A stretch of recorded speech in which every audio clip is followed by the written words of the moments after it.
Oke, komponen terakhir yang kita pelajari hari ini adalah PLA, Programmable Logic Array.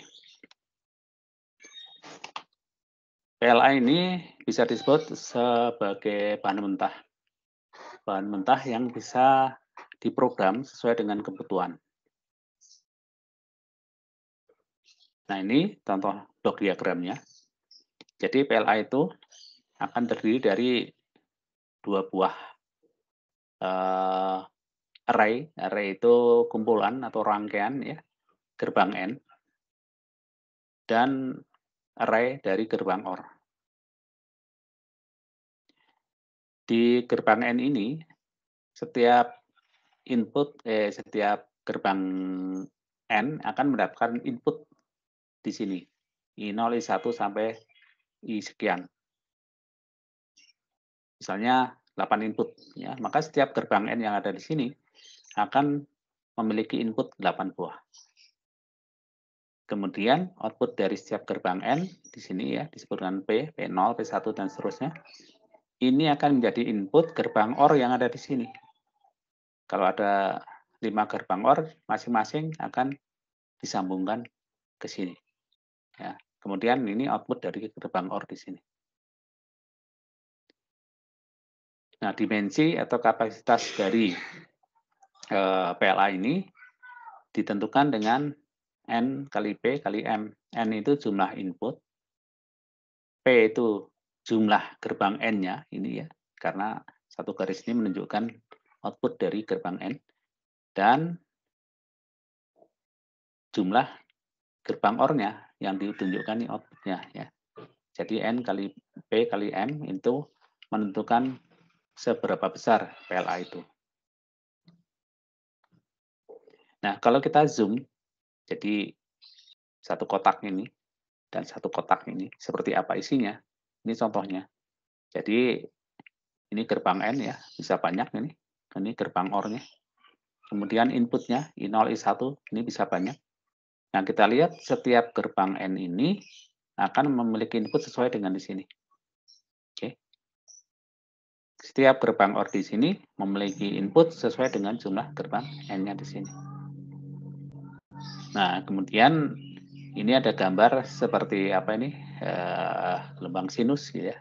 Ini adalah simbol dari fuse atau sekring. Tahu sekring ya? Tahu sekring? Sekring itu adalah pengaman. Biasanya di perangkat elektronik atau perangkat listrik yang dialiri arus yang cukup besar, maka di situ ada sekringnya. Jadi sekring itu pengaman, jangan sampai perangkat yang menggunakan listrik di situ rusak karena arusnya terlalu besar.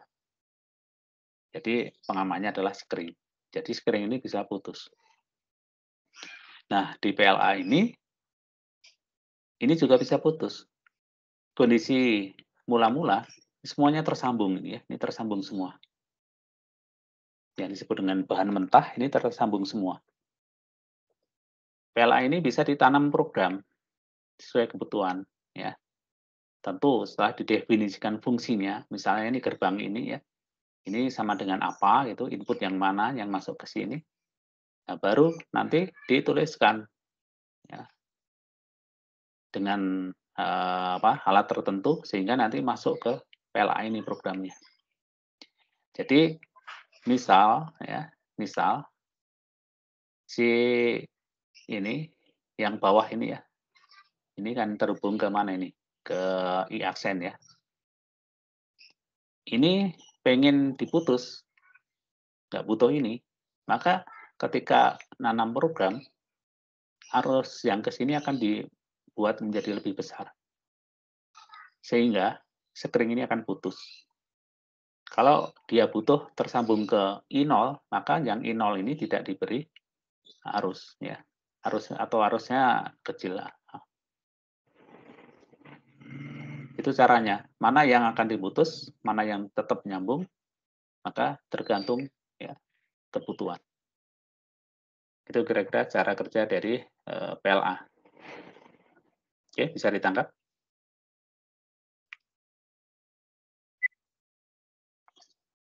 Nah, contohnya sekarang, kalau di contoh ini diminta menggambarkan PLA,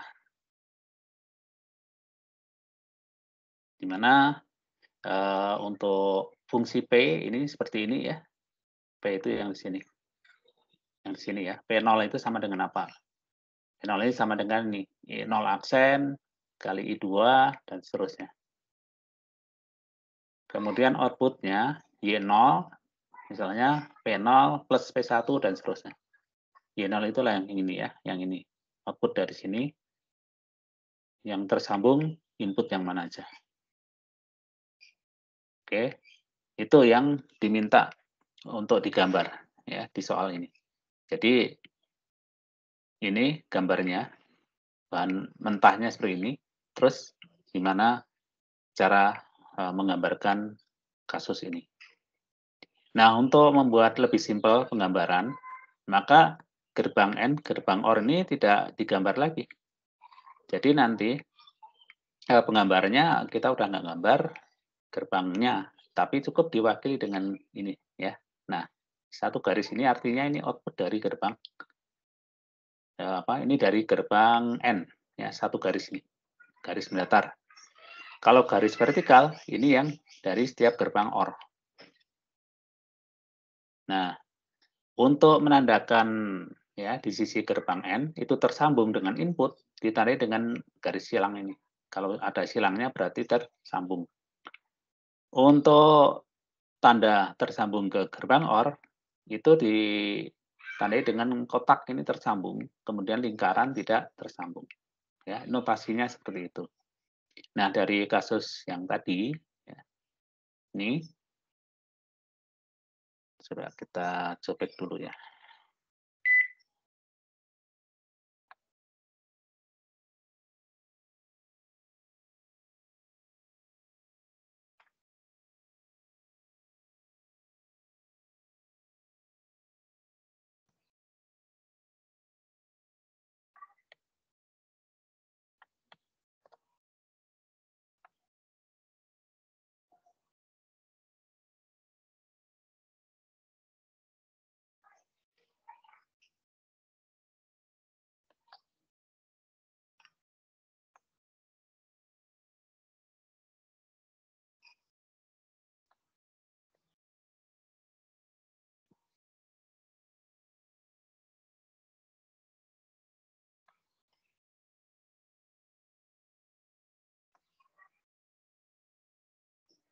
Ini ya, P0.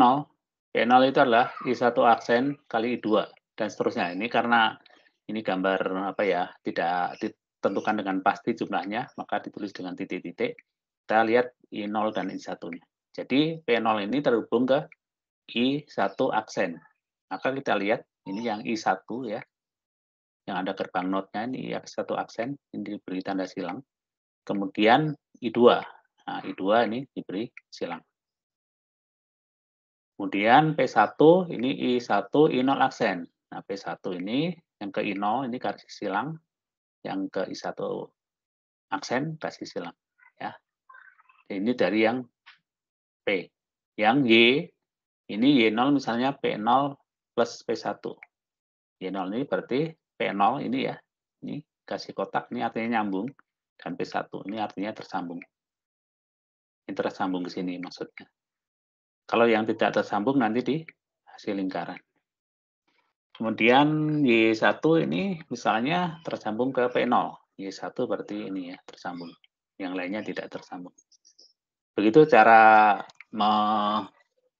menggambarkan ya, di dalam PLA. Ada yang mau ditanyakan?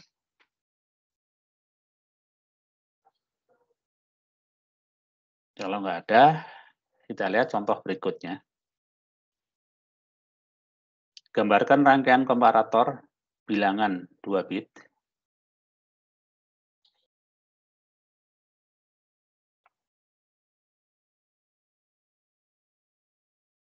dengan prompt decoder.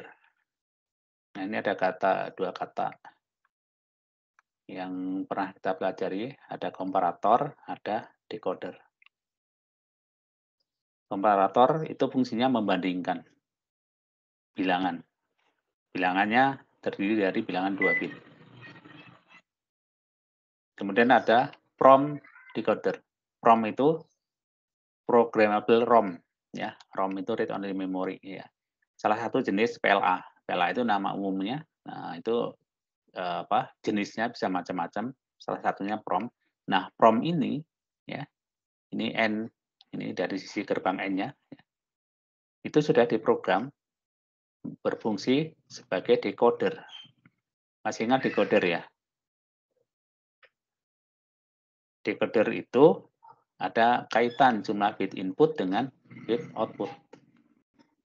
Ini inputnya ada 4, maka outputnya ada 16. Oke. Tapi dari 16 bit output ini, setiap saat hanya akan ada satu yang menghasilkan bit 1. Ya, karakteristik decoder kan seperti itu. Oke. Kemudian ini difungsikan nanti menjadi komparator. Kalau komparator berarti inputnya ini akan sebagai input dari komparator. Jadi secara keseluruhan nanti ya, PLA ini difungsikan sebagai komparator. Ini inputnya dan ini outputnya. Output komparator hanya 3 macam, lebih kecil, lebih besar, atau sama dengan. Kemudian karena inputnya 2 bit, maka masing-masing bilangan menjadi 2 bit. A-nya 2 bit, ya 2 bit. Ya. Jadi di kasus ini sebenarnya ini kosong nih, ya ini kosong. Yang di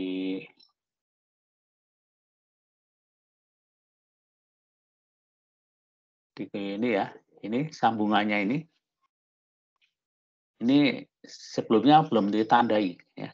Masih hanya silang-silang aja ya. Hanya garis-garis ini. Nah, gini. Belum ada mana yang diberi kotak hitam, mana yang lingkaran belum. Jadi tugas di contoh soal ini adalah memberi mana yang dikasih kotak hitam, mana yang lingkaran. Kalau ini udah solusinya ya. Nah, kasusnya sebenarnya situ kosong. Ini pernah jadi soal sekian tahun yang lalu, soal UAS ini. Seingat saya ini pernah jadi soal UAS sekian udah agak lama ya. Oke. Nah, gimana cara mengerjakannya?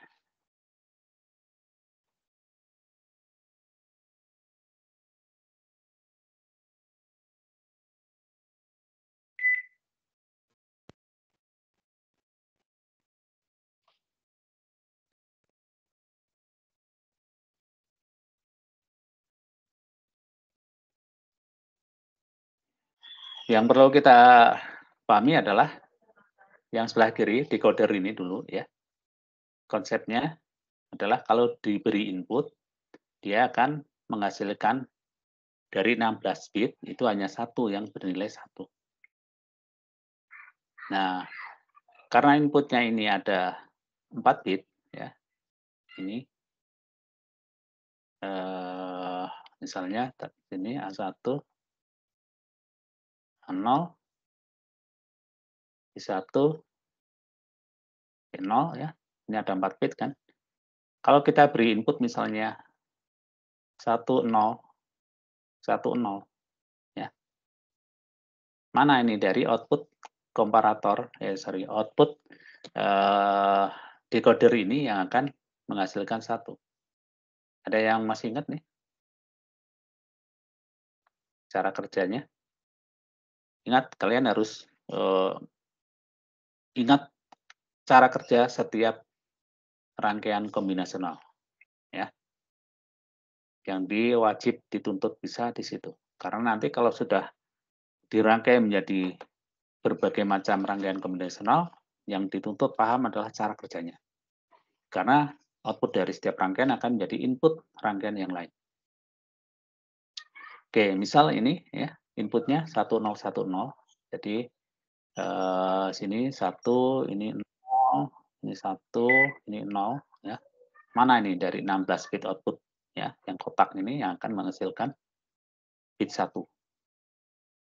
Nah, nggak usah bingung, lihat aja 1010 ini desimalnya berapa? 10 ya. Maka yang akan menghasilkan 1 adalah bit ini,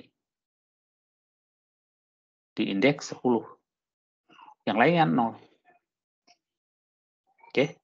Jadi garis ini yang akan ada nilai satunya. Jadi kalau inputnya 1010, ini nanti akan terhubung ke mana? Ini ada 3 pilihan, apakah yang kiri, yang tengah, atau yang kanan. Ini sekarang kita melihatnya sebagai komparator, pembanding. Yang dibandingkan adalah 10 dengan 10, 2 dengan 2. Hasilnya adalah sama. Berarti ini ya yang kita beri kotak hitam di sini. Jadi garis tadi di sini. Itu kalau 1010 ya. Nah, dari 4 variabel ini pasti ada 16 kombinasi dari 000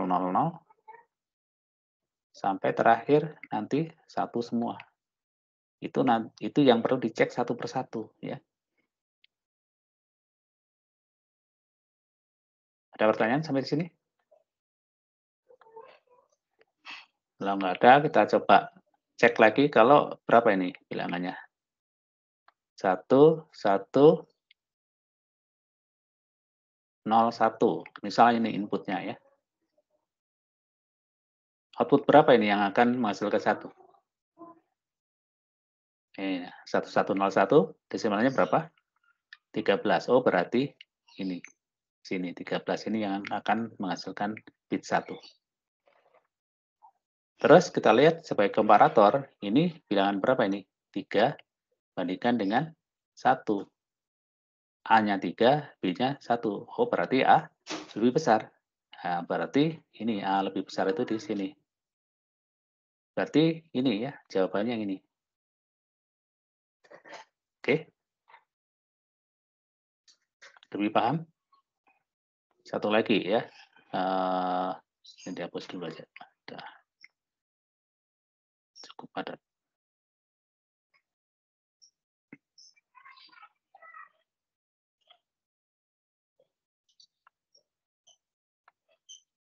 Misalnya berapa sekarang?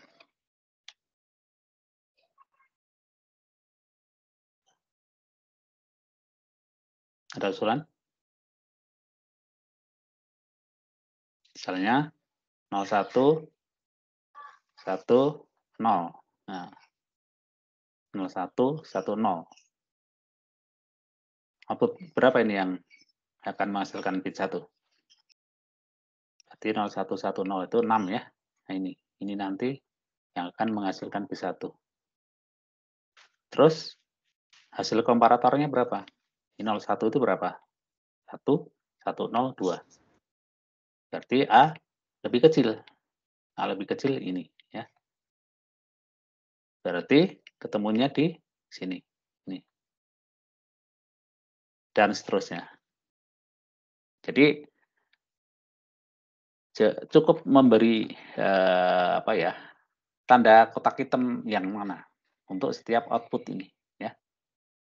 Yang tidak diberi kotak hitam berarti lingkaran, karena ini komparator pasti salah satu dari lebih besar, lebih kecil, atau sama dengan. Ya.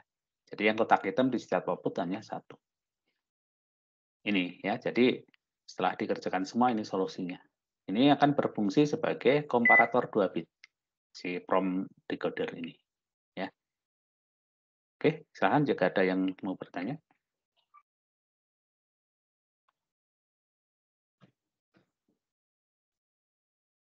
Cukup jelas?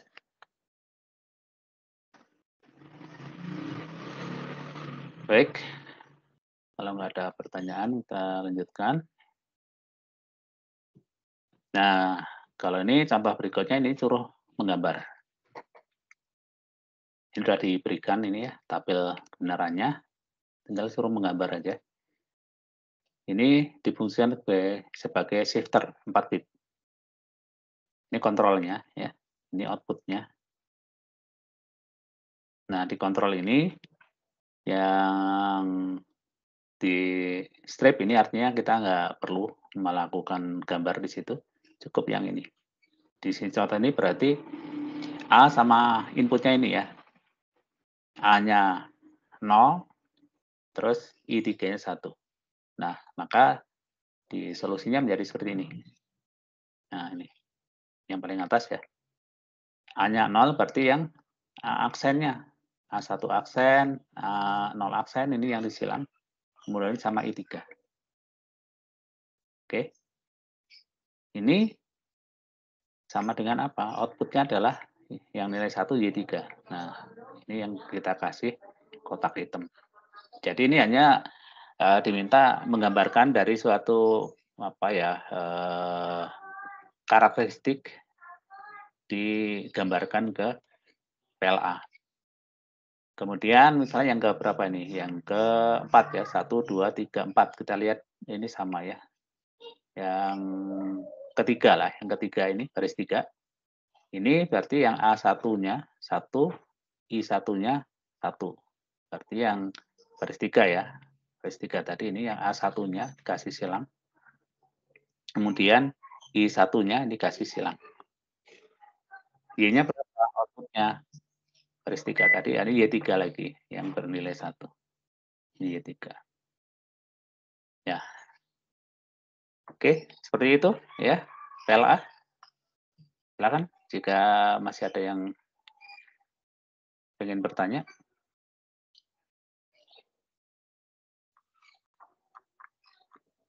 Oke, sebelum diakhiri, apakah ada yang mau bertanya? Jadi, kalau nggak ada, maka di pertemuan ini kita sudah pelajari tentang multiplexer, ya, di mana multiplexer itu merupakan perangkat yang akan memilih salah satu input untuk disambungkan ke output. Ya. Pemilihnya adalah selektor di sini. Dan jumlah input dan selektor itu ada kaitannya. Jumlah input harus 2 pangkat N, tidak bisa sembarangan. Ya. Kemudian jumlah selektornya adalah yang diperlukan. Misalnya inputnya 8, maka selektornya harus 3, karena 2 pangkat 3 jadi 8. Kalau inputnya 16, berarti selektornya harus 4, ya, 2 pangkat 4 sama dengan 16. Kemudian ada juga multiplexer, demuk, ya, itu kebalikan dari multiplexer. Nah, yang sering nanti dijadikan soal adalah untuk memodifikasi multiplexer membentuk satu fungsi. Contohnya ini multiplexer 8 ke 1 membentuk fungsi ini. Nah, di situ teknik MEV akan digunakan kembali. Karena variabelnya akan dimasukkan ke keymap, karena keymap-nya harus menyediakan karakteristik dari multiplexernya. Yang lebih seru itu kalau ada 2 variabel nih misalnya ya. Nah, itu 2 variabel dimasukkan dengan MEV, ini lebih seru lagi. Dan kalian harus banyak berlatih di situ. Kemudian shifter, ini fungsinya untuk menggeser input menjadi output. Kontrolnya ada R, F, D, dan A. Nah, satu hal lagi yang perlu kalian hati-hati nanti, A-nya harus diperhatikan baik-baik. Kalau mau mengerjakan soal, ya, A-nya berapa? Jadi yang perlu kalian lihat pertama A-nya, justru A-nya, bukan R-nya, bukan F-nya, bukan D-nya, tapi A-nya. Karena kalau A-nya 0, ya ini apapun nilainya nggak ngefek. A0 itu artinya apa? Ya nggak ada jumlah pergeseran atau jumlah perputaran, nggak ada. Artinya input akan menjadi output, ya nggak diapa-apain kalau A-nya 0. Itu ya. Arah maupun geser, maupun diputar, tapi sebanyak 0 kali, ya berarti nggak berubah. Ya. Itu ya. Itu yang nanti teknis dalam mengerjakan kasus atau soal perlu lebih cerdas gitu ya. Jangan langsung, oh ini harus melakukan gini. Setelah dipikirkan, oh geser ke kanan sebanyak 3 kali. Nah, inputnya mau digeser kanan. Ternyata jumlahnya 0 kali. Nah, jadi ternyata nggak perlu diapa-apain gitu ya. Kemudian ada yang disebut dengan arithmetic shifter, di mana geser kiri identik dengan perkalian, geser kanan identik dengan pembagian. Kemudian PLA, ini komponen yang fleksibel untuk difungsikan sesuai dengan kebutuhan. Jadi ini bahan baku yang bisa diprogram sehingga fungsi macam-macam tinggal nanti ditanamkan programnya di PLA ini. Oke, kira-kira itu ya bahasan kita di pertemuan 10 ini. Ya, sebelum diakhiri, apakah ada yang mau ditanyakan? Pak, maaf Pak. Ya. Saya Maragit belum absen Pak. Oke, setelah ini nanti kita cek ya. Oh, baik, Ada yang Pak. mau bertanya tentang materi?